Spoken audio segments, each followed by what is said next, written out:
الحمد لله والصلاة والسلام على رسول الله. أما بعد فأعوذ بالله من الشيطان الرجيم. بسم الله الرحمن الرحيم.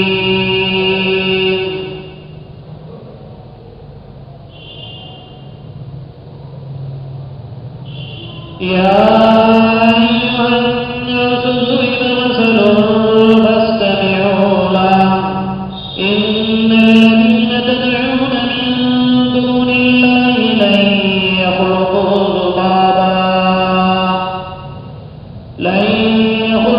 ذبابا ولو اجتمعوا له وإن يسلبهم الذباب شيئا لا يستنقذوه منه ضعف الطالب والمطلوب.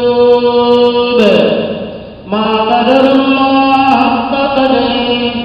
إن الله لقوي عزيز. الله يصطفي من الملائكة رسلا ومن الناس إن الله سميع بصير. يعلم ما بين أيديهم وما خلفهم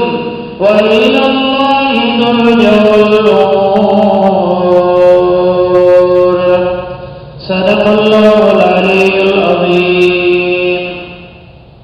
وصدق رسوله النبي الكريم ونحن على ذلك لمن الشاهدين والشاكرين والحمد لله رب العالمين.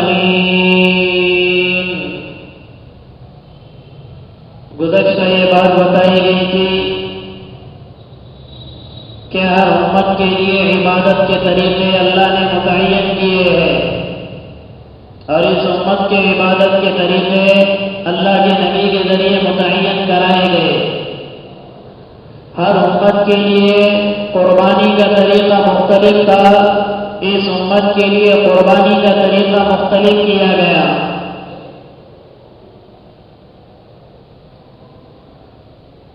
اور ہر ایک کو اللہ کی توحید اور اللہ کی دعوت دینے کی ترغیب دی گئی، فہمائش کی گئی اور اللہ کی توحید کی اور کفر و شرک کرنے والوں کی ایک مثال اللہ نے بیان کی. اور مثال یہ بیان کی کہ جو لوگ اللہ کے علاوہ کسی اور کو پکارتے ہیں، غیر اللہ کی دعوت دیتے ہیں، یہ اللہ کے غیر کو پوچھتے ہیں، چاہے وہ انسانی شکل میں ہو، چاہے پتھر کی شکل میں ہو، چاہے لوہے یا چاندی یا سونے کی شکل میں ہو، جو بھی اللہ کے غیر کو پوچھتے ہیں ان کی مثال دی گئی کہ جن کو انہوں نے اپنا معبود بنایا ہے ان سے کہو تو ایک مکھی پیدا کرے، ایک مچھر پیدا کرے، سارے مل بھی وہ جمع ہو جائے، سارے اللہ کو نہ ماننے والے ایک مچھر ایک مکھی بھی وہ پیدا کرنے پر قادر نہیں ہے. اور اللہ ہر چیز کا خالق ہے، ہر چیز کا خالق ہے اور ہر چیز کا خالق رہے گا قیامت تک. جو معبود ہو وہ اتنا کمزور کہ اسے مکھی بھی وہ پیدا نہیں کر سکتا، تو تمہاری ہر دوائی کہاں سے پوری کرے گا؟ تمہارے نفع اور نقصان کا مالک کیسے بنے گا؟ تمہارے بھلے اور بھلائی کو کیسے جائے گا؟ جو خود مکھی کو پیدا نہیں کر سکتا اس سے آگے بڑھ کر اللہ نے مثال یہ دی. ارے مکھی کو پیدا کرنا تو دور کی بات ہے، مکھی اگر بیٹھ جائے تو اسے اٹھا نہیں سکتے. اسے آپ نے دیکھا ہوگا جتنے بھی معبودات باطل آئے، پتھر کے ہو، لوہے کے ہو، پیتل کے ہو یا کوئی بھی ہو،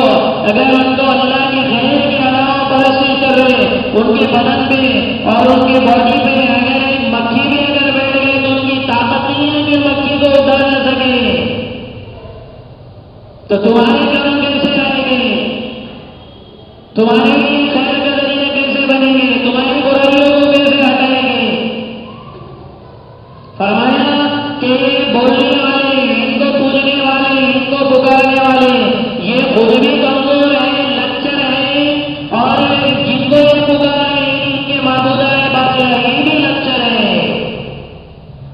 یا ایھا الناس ضرب مثل فاستمعوا لہ، اے لوگوں ایک مثال سمجھانے کے لیے بیان کی گئی،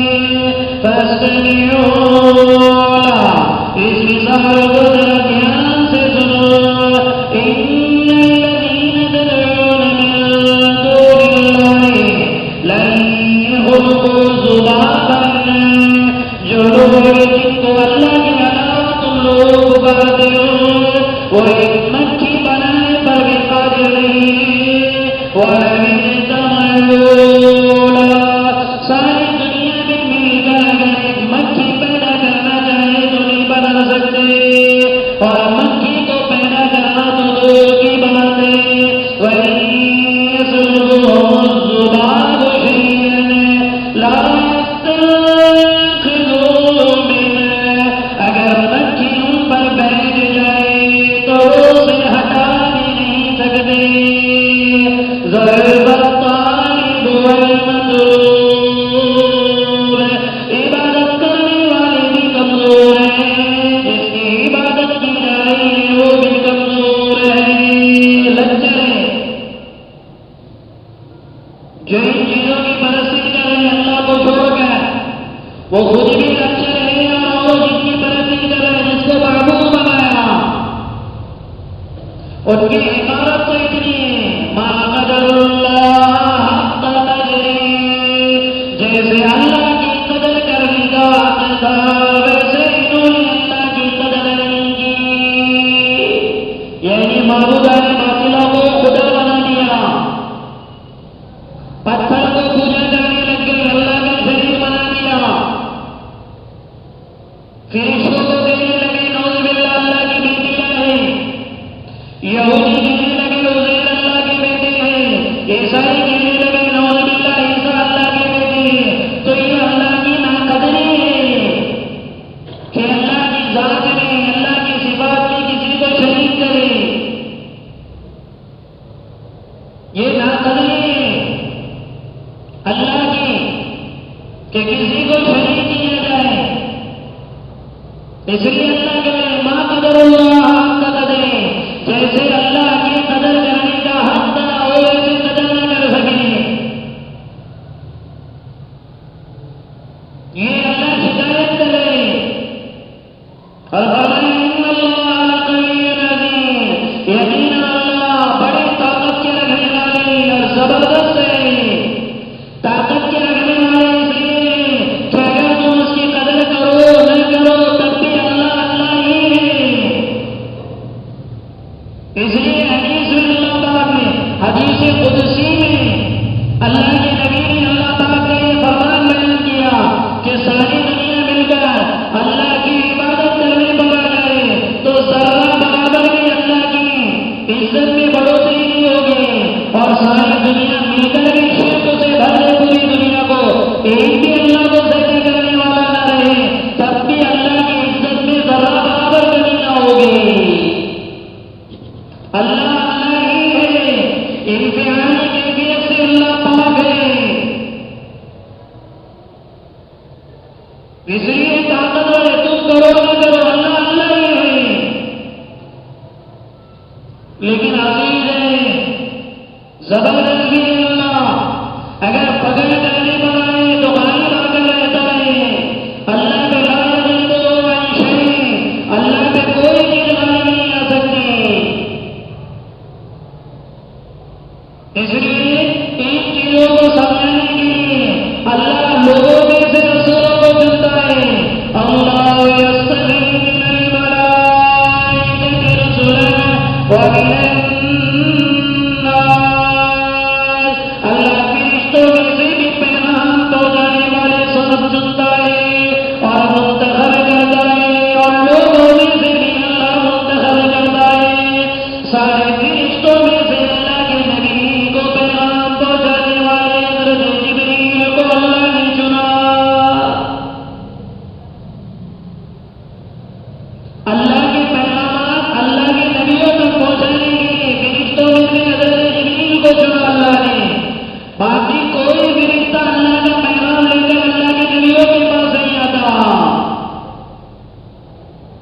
یہ منتخب کر دے اللہ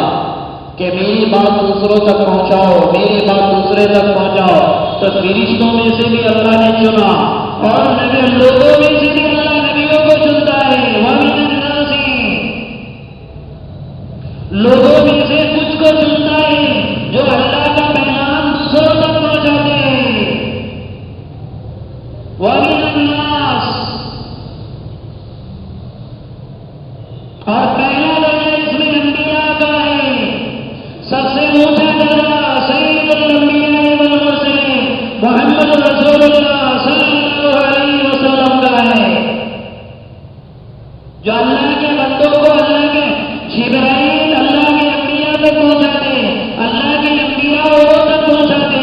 اور انبیاء علیہ السلام کے سردار اللہ کے نبی ہیں، نبی کے بعد صحابہ نے یہ پیغام دنیا تک پہنچایا،